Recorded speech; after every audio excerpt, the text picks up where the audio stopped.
رمضان کا مہینہ ہے، روزے فرض ہے، سفر پر ہو روزے چھوڑ دو، سفر کے بعد رکھ لینا، بیمار پڑ گئے چھوڑ دو، بیماری کے بعد رکھ لینا۔ اسلام اس میں تو آسان ہے، لیکن اسلام اتنا آسان نہیں ہے کہ آپ ہولی بھی کھیلیں، آپ دیوالی منائیں، آپ برتھ ڈے منائیں، آپ شادی کی سالگرہ منائیں۔ اسلام اتنا بھی آسان نہیں ہے جتنا آسان ہم نے اور آپ نے سمجھ۔ لا الہ الا اللہ محمد الرسول اللہ صلی اللہ علیہ وسلم کے پرچم تلے ایک ہونا ہے۔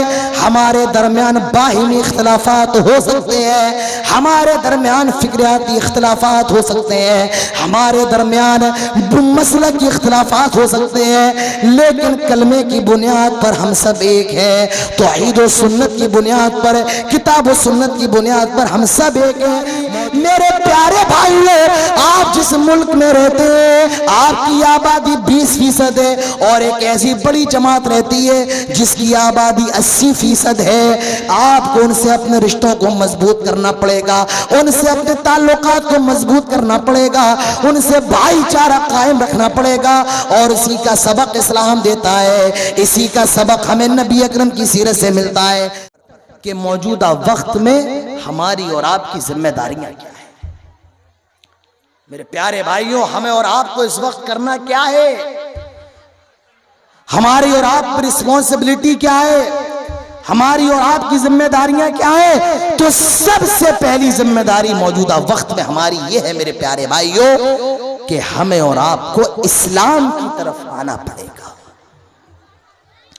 اگر اس دنیا کے اندر عزت چاہتے اسلام کی طرف آؤ۔ حضرت عمر فاروق کہا کرتے تھے نحن قوم اعزنا اللہ بالاسلام، او لوگوں ہم دنیا کے اندر بڑی ذلیل قوم تھے، عرب کے لوگ دنیا کی بڑی ذلیل قوم سمجھی جاتی تھی، لوگ ان کو مارا کرتے تھے، کوئی ان کو اونٹ کی مینگنیوں میں کھیلنے والا کہتا تھا، کوئی ان کو عرب کا بدو کہتا تھا۔ حضرت عمر فرماتے ہیں ہم نے اسلام قبول کر لیا، ہمیں اللہ نے عزت دے دی، نحن قوم اعزنا اللہ بالاسلام، ہم دنیا کی سب سے ذلیل قوم تھے اور اسلام کے ذریعے ہمیں عزت ملی ہے۔ میرے پیارے بھائیوں، اگر عزت چاہتے ہو تو اسلام کی طرف آنا پڑے گا۔ کیوں؟ ان الدین عند اللہ الاسلام، اللہ کو اسلام سب سے زیادہ پسند ہے، اللہ کے نزدیک کوئی مذہب قابل قبول ہے تو وہ اسلام ہے۔ ان الدین عند اللہ الاسلام، اسلام کی طرف آ جاؤ۔ اسلام عزت چاہتے ہو اسلام کی طرف آ جاؤ۔ حضرت عمر فرماتے ہیں جو شخص اسلام کو چھوڑ کر کہیں اور سے عزت تلاش کرنے کی کوشش کرے گا اللہ تعالیٰ اس کو ذلیل کر دے گا، اللہ تعالیٰ اس کو رسوا کر دے گا۔ آج مجھے بتائیے میرے پیارے بھائیوں کہ ہم مسلمان ہیں؟ بتائیے کہ آج ہم مسلمان ہیں؟ نہیں میرے پیارے بھائیوں، حقیقی معنی میں ہم اور آپ مسلمان نہیں۔ ہاں ہم نام کے مسلمان تو ہو سکتے ہیں، ہم اور آپ گوشت کھانے کے مسلمان تو ہو سکتے ہیں، لیکن عملی معاملے میں ہم اور آپ مسلمان نہیں ہیں۔ یہ کون سا اسلام ہے؟ تکفرون ببعض وتؤمنون ببعض، بعض کو پکڑ لو بعض کو چھوڑ دو، یہ اسلام نہیں ہے۔ مجھے بتاؤ کیا یہ اسلام ہے؟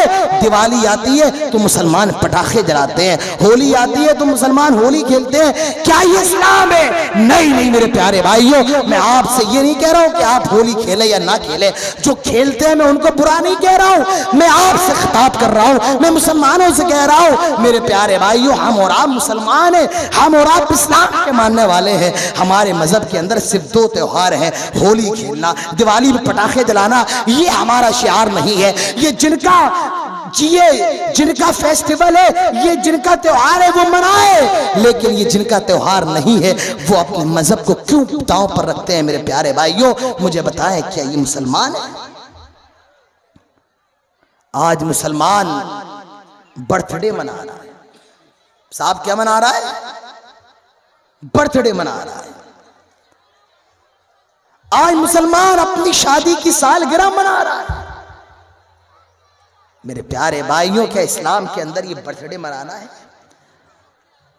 اللہ کے رسول کی 3 بیٹے، آپ کی 4 بیٹیاں، کہ اللہ کے حبیب نے اپنے بچوں کا برتھ ڈے منایا؟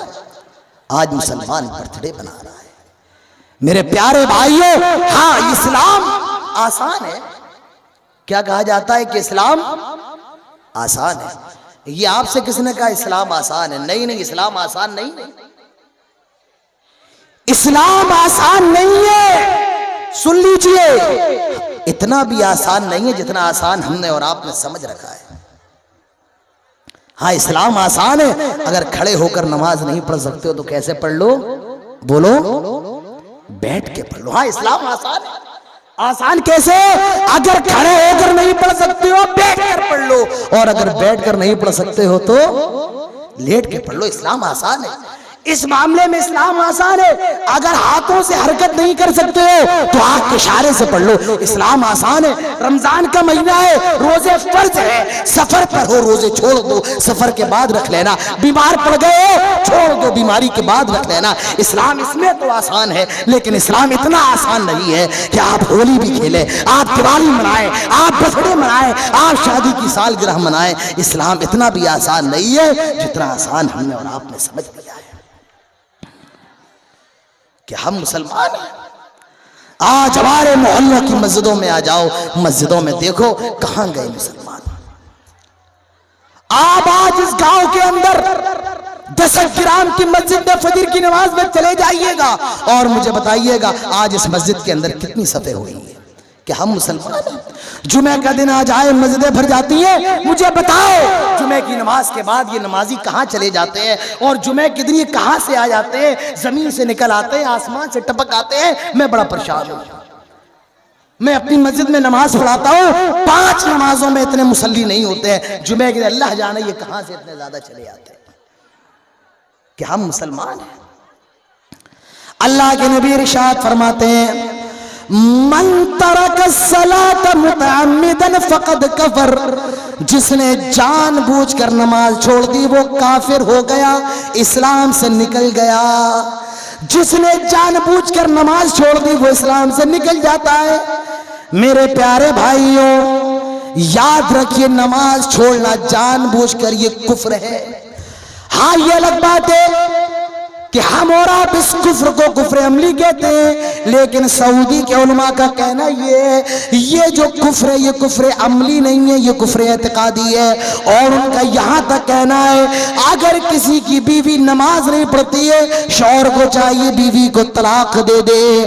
اگر شوہر نماز نہیں پڑھتا ہے بیوی کو چاہیے خلا لے لے. بے نمازی کو مسلمانوں کے قبرستان میں بھی دفن نہیں کرنا چاہیے، بے نمازی کے گھر کا کھانا بھی نہیں کھانا چاہیے. ذرا اندازہ لگائیے آج ہم اور آپ نماز کے کتنے پابند ہیں. میرے نبی نے فرمایا تھا قرۃ عینی فی الصلاۃ، میری آنکھوں کی ٹھنڈک نماز میں ہے.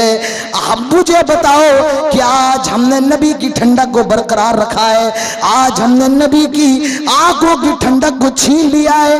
اللہ کے رسول انتقال کرتے ہوئے یہ کہہ رہے تھے الصلاۃ، آئے لوگوں نماز پڑھتے رہنا، الصلاۃ لوگوں نماز پڑھتے رہنا. مجھے بتاؤ آج ہم نے نماز کا کتنا خیال کیا ہے؟ نماز پڑھیے میرے پیارے بھائیوں، اسلام کی طرف آئیے، مسلمان بنیے اگر دنیا کے اندر عزت چاہیے. اپنی مسجدوں کو آباد کریے. جب مسجدیں کچی تھیں تو پکے تھے نمازی، آج مسجدیں پکی ہیں تو کچے ہیں نمازی. اپنی مسجدوں کو آباد کیجیے. موجودہ وقت میں ہماری اور آپ کی سب سے پہلی ذمہ داری کیا ہے؟ بولو. اب یہ سوال آپ سے ہے، سب سے پہلی ذمہ داری کیا ہے؟ لگتا ہے سمجھ میں نہیں آ رہا ہے. سب سے پہلی ذمہ داری ہے ہمیں اور آپ کو اسلام کی طرف آنا پڑے گا. کیا ہے؟ اسلام کی طرف. یہ گنتے جائیے آپ. ہماری اور آپ کی دوسری ذمہ داری میرے پیارے بھائیوں اپنے عقیدوں کو صحیح کرو، اپنے ایمان کو صحیح کرو، اپنی توحید کو صحیح کرو. یہ ہماری اور آپ کی دوسری سب سے بڑی ذمہ داری ہے. اپنے عقیدوں کو صحیح کرو کیونکہ شرک یہ سب سے بڑا گناہ ہے. اللہ تعالیٰ فرماتا ہے ان اللہ لا یغفر ان یشرک بہ ویغفر ما دون ذلک لمن یشاء. آئے لوگوں، اللہ تعالیٰ تمہارے اور گناہوں کو معاف کر سکتا ہے، مگر خبردار خبردار، اللہ تعالیٰ شرک کو کبھی معاف نہیں کرے گا۔ دنیا کے اندر کسی نے شرک کیا اور بغیر توبہ کیے مر گیا، اللہ تعالیٰ اس کے شرک کو ہرگز معاف نہیں کرے گا۔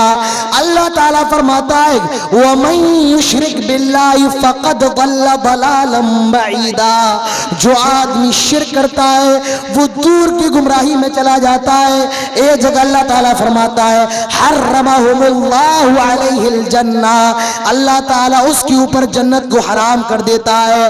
یاد رکھو میرے پیارے بھائیو، مشرک کبھی جنت میں نہیں جا سکتا ہے، اگر بغیر توبہ کے مر گیا تو وہ جنت کے اندر ہرگز نہیں جا سکتا ہے۔ اپنے عقیدوں کو صحیح کرو۔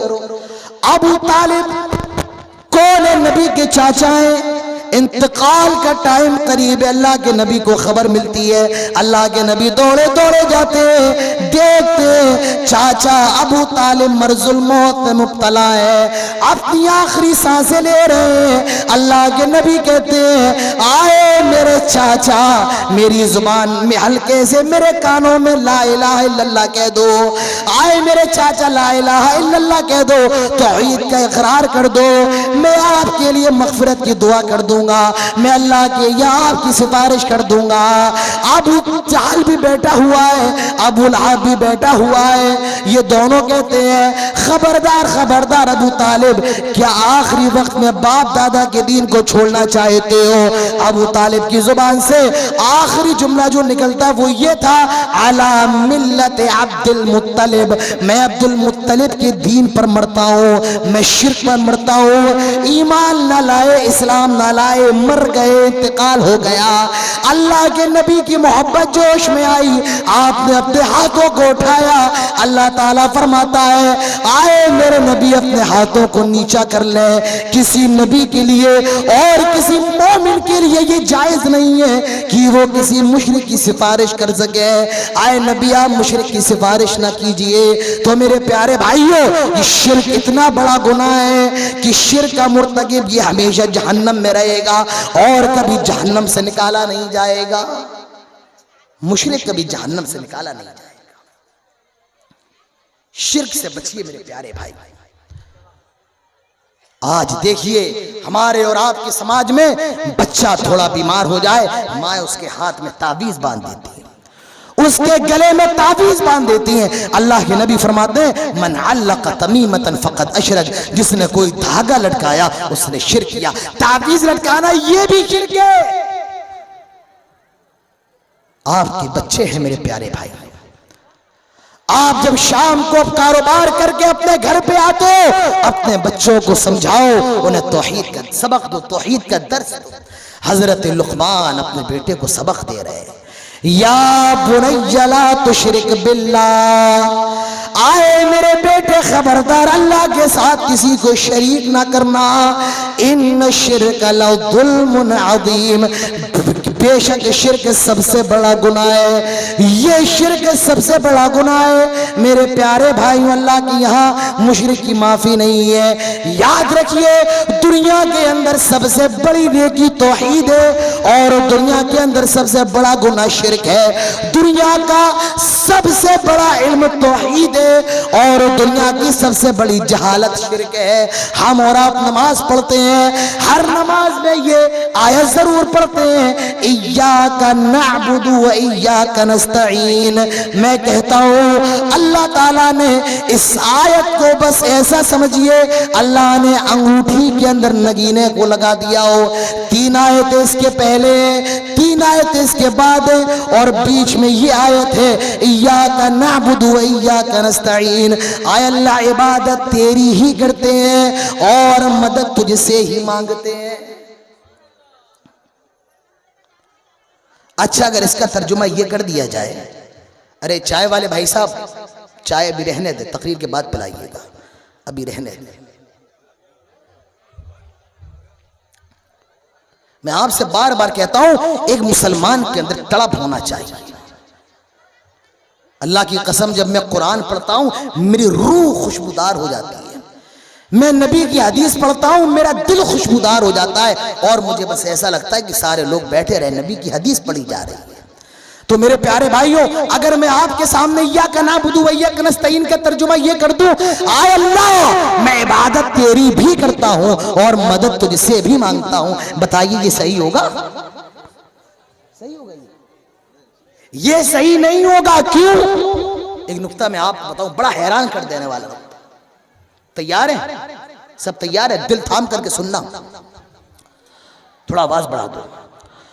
توحید اور شرک کا سب سے بڑا جھگڑا، یاد رکھیے، توحید اور شرک کا سب سے بڑا جھگڑا ہی اور بھی کا ہے۔ بس توحید اور شرک کی سب سے بڑی لڑائی ہی اور بھی کی ہے۔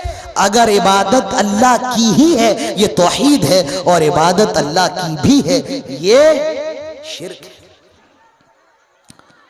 جب حاجی حج کرنے جاتا ہے تو تلبیہ پکارتا ہے، کیا؟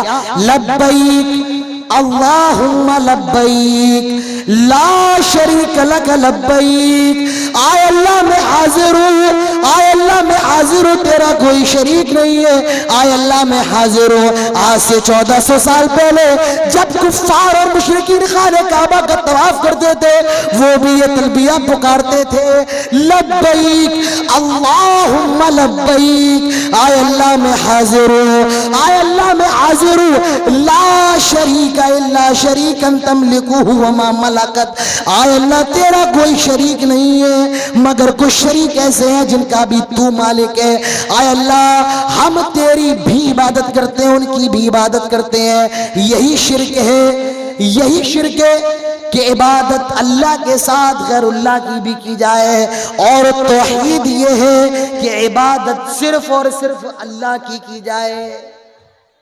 شرک کیا ہے؟ شرک کیا ہے؟ عبادت اللہ کے ساتھ غیر اللہ کی بھی کی جائے، اور توحید کیا ہے؟ عبادت صرف اور صرف اللہ کی جائے، اور نہ اللہ کو مانا جائے نہ غیر اللہ کو مانا جائے۔ تو یہ کیا ہے؟ یہ الحاد ہے۔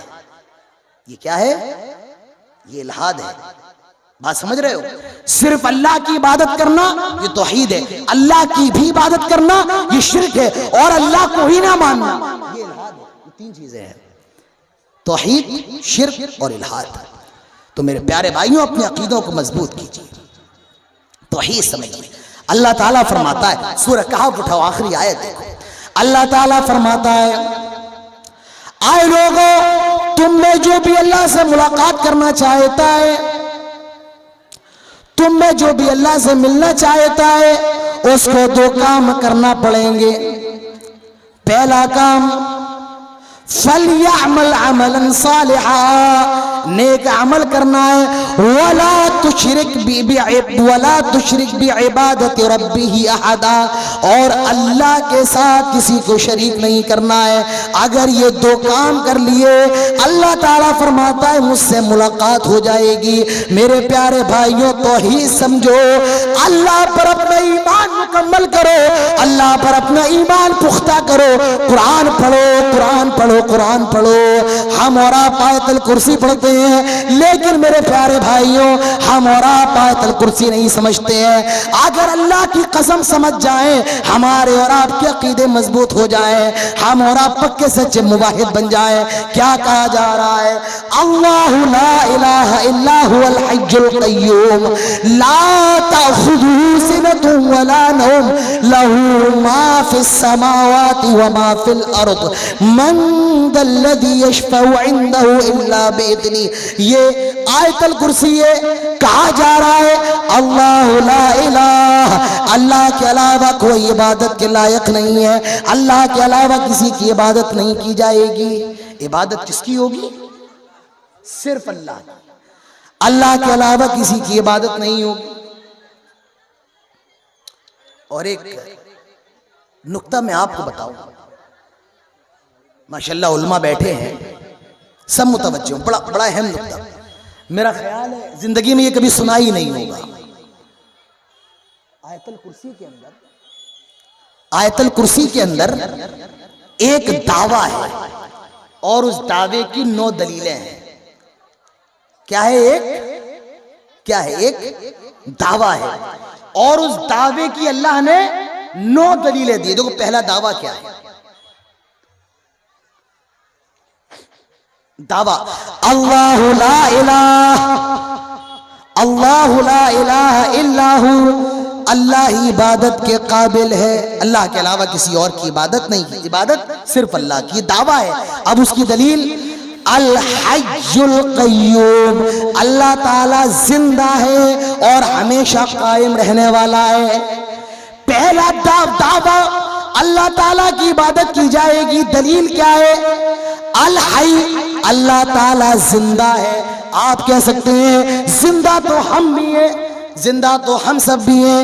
میرے پیارے بھائیوں، ہماری اور آپ کی زندگی میں یہ فرق ہے، ہماری زندگی عطائی ہے، اللہ کی زندگی عطائی نہیں ہے۔ ہماری اور اللہ کی زندگی میں فرق یہ ہے، ہمیں اور آپ کو مرنا ہے، ہمیں اور آپ کو موت آنی ہے، لیکن اللہ تعالیٰ کو کبھی موت نہیں آئے گی۔ اللہ تعالیٰ موت سے بری ہے، موت سے پاک ہے۔ ہم اور آپ تو مر جائیں گے پر اللہ تعالیٰ کبھی نہیں مرے گا۔ ہماری اور آپ کے اللہ کی زندگی میں یہ فرق ہے، ہمیں موت آنی ہے اور اللہ تعالیٰ کو موت نہیں آئے گی۔ القیوم، وہ قائم رہنے والا ہے، وہ ہمیشہ باقی رہنے والا ہے۔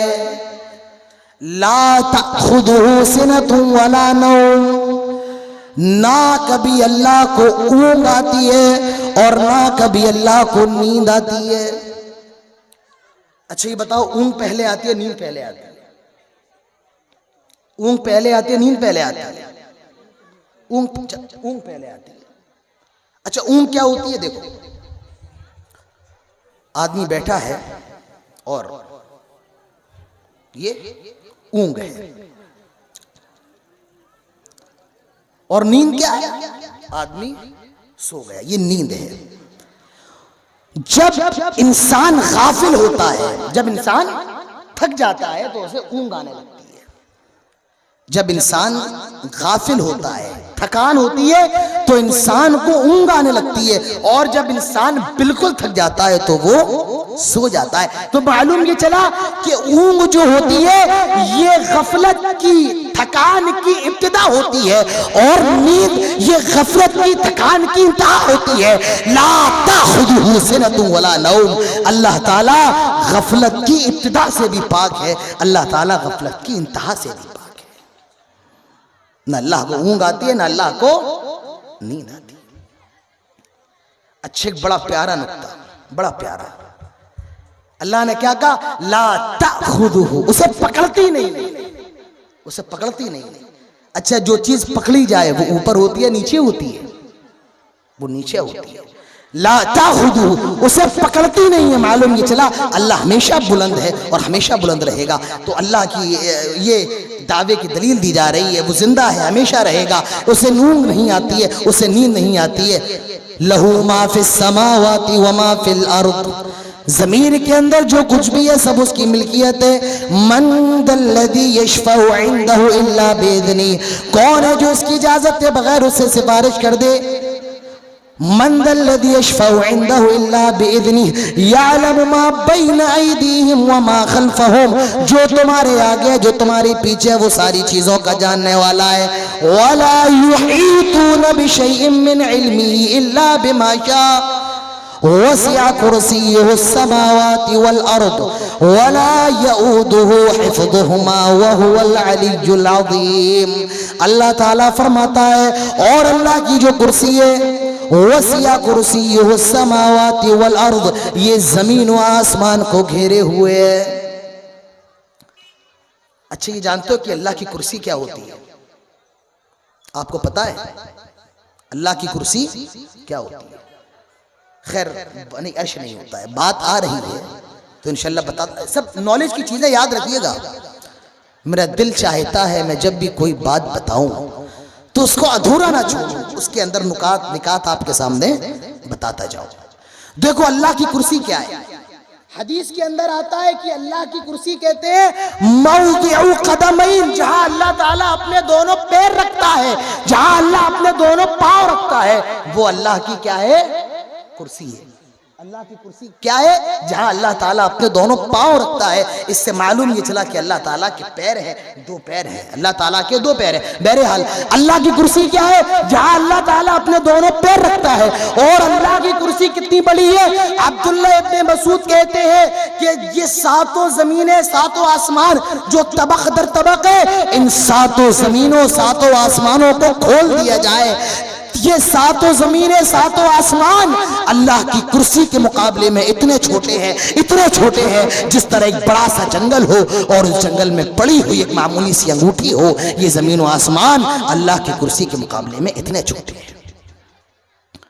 اندازہ لگائیے جب اللہ کی کرسی کا یہ حال ہے تو وہ عرش جس پر اللہ مستوی ہے اس عرش کا کیا کہنا. تو میرے پیارے بھائیوں، ہماری اور آپ کی دوسری ذمہ داری، ہمارے اور آپ کے عقیدے اچھے ہو جائیں، ہم اپنے عقیدوں کی اصلاح کر لیں، ہم پکے سچے موحد بن جائیں، اللہ پر ایمان رکھنے والے بن جائیں، اللہ کو ماننے والے بن جائیں. اپنے گھروں کی خواتین کے عقیدوں کو مضبوط کیجئے، ان کی اصلاح کیجئے. میرے پیارے بھائیوں، یہ موجودہ وقت میں ہماری اور آپ کی دوسری ذمہ داری ہے. تیسری ذمہ داری موجودہ وقت میں ہماری اور آپ کی جو تیسری ذمہ داری وہ یہ ہے میرے پیارے بھائیوں، ہمیں اور آپ کو آپس میں اتحاد پیدا کرنا ہے. ہمیں اور آپ کو لا الہ الا اللہ محمد الرسول اللہ صلی اللہ علیہ وسلم کے پرچم تلے ایک ہونا ہے. ہمارے درمیان باہمی اختلافات ہو سکتے ہیں، ہمارے درمیان فکریاتی اختلافات ہو سکتے ہیں، ہمارے درمیان مسلک کی اختلافات ہو سکتے ہیں، لیکن کلمے کی بنیاد پر ہم سب ایک ہیں. توحید و سنت کی بنیاد پر، کتاب و سنت کی بنیاد پر ہم سب ایک ہیں. موجودہ وقت میں جو تیسری ہماری ذمہ داری ہے وہ یہ ہے میرے پیارے بھائیوں، آج ہمیں اور آپ کو آپس میں اتحاد پیدا کرنا پڑے گا. چوتھی ذمہ داری میرے پیارے بھائیوں، آپ جس ملک میں رہتے ہیں، آپ جس ہندوستان میں رہتے ہیں، آپ کی آبادی 20% ہے اور ایک ایسی بڑی جماعت رہتی ہے جس کی آبادی 80% ہے. آپ کو ان سے اپنے رشتوں کو مضبوط کرنا پڑے گا، ان سے اپنے تعلقات کو مضبوط کرنا پڑے گا، ان سے بھائی چارہ قائم رکھنا پڑے گا. اور اسی کا سبق اسلام دیتا ہے، اسی کا سبق ہمیں نبی اکرم کی سیرت سے ملتا ہے. اللہ کے نبی جب مکے سے ہجرت فرما کے مدینہ گئے تو آپ نے مدینے کے یہودی قبائلوں سے آپ نے معاہدہ کیا، بنو قریظہ سے، بنو قینقاع سے. ہمیں اور آپ کو بھی اتحاد پیدا کرنا ہے، ہمیں اور آپ کو بھی لوگوں سے اچھے تعلقات قائم کرنا ہے. یہ سب سے بڑی ہماری ذمہ داری ہے. یہ چوتھی ذمہ داری ہے، ملک کے اندر امن و امان قائم رکھنا ہے. میرے پیارے بھائیوں، ہماری پانچویں ذمہ داری، ہم اور آپ اس دنیا کے اندر ہے میرے پیارے بھائیوں، ہمیں اور آپ کو دین کا علم حاصل کرنا ہے. اس کے بعد ہمیں اور آپ کو دنیا کا علم بھی ضرور حاصل کرنا ہے. ہمیں اور آپ کو اپنے بچوں کو ڈاکٹر بنانا ہے، انجینئر بنانا ہے، وکیل بنانا ہے، IAS بنانا ہے، IPS بنانا ہے، پولیس میں بھرتی دلوانا ہے. میرے پیارے بھائیوں، اگر اس ملک میں کامیاب ہونا چاہتے ہو، اگر اس ملک میں عزت حاصل کرنا چاہتے ہو، میرے پیارے بھائیوں پڑھنا پڑے گا. پڑھیے، محنت کیجئے، دین کی تعلیم حاصل کیجئے اور اس کے بعد دنیا کی تعلیم ضرور بے ضرور حاصل کیجئے. دنیا کی تعلیم بھی حاصل کرنا ہے، دین کی تعلیم بھی حاصل کرنا ہے. میرے پیارے بھائیوں، اگر اس ملک کے اندر کامیاب ہونا ہے، آپ پہلے دین کی تعلیم حاصل کیجئے.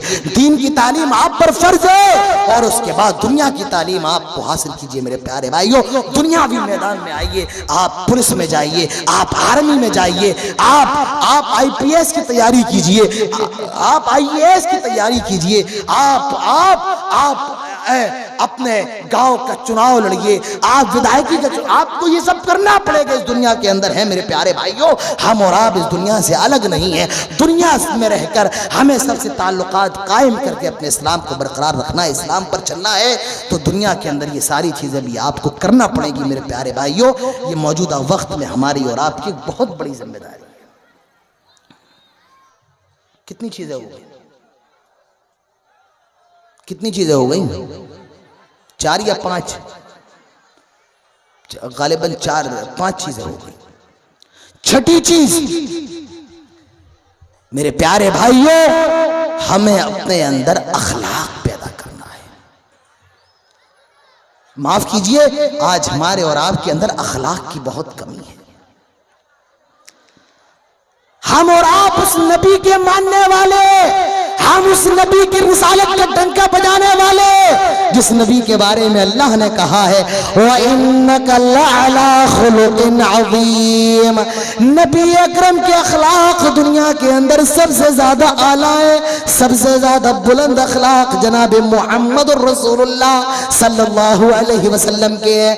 ہم اس نبی کے ماننے والے ہیں جس کے اخلاق سب سے زیادہ اعلیٰ ہے، بھلا اس نبی کے ماننے والوں کے اخلاق کیسے اتنے خراب ہو سکتے ہیں؟ اس نبی کی امت اتنی بد اخلاق کیسے ہو سکتی ہے؟ میرے پیارے بھائیوں، اپنے اخلاق کو سدھاریے۔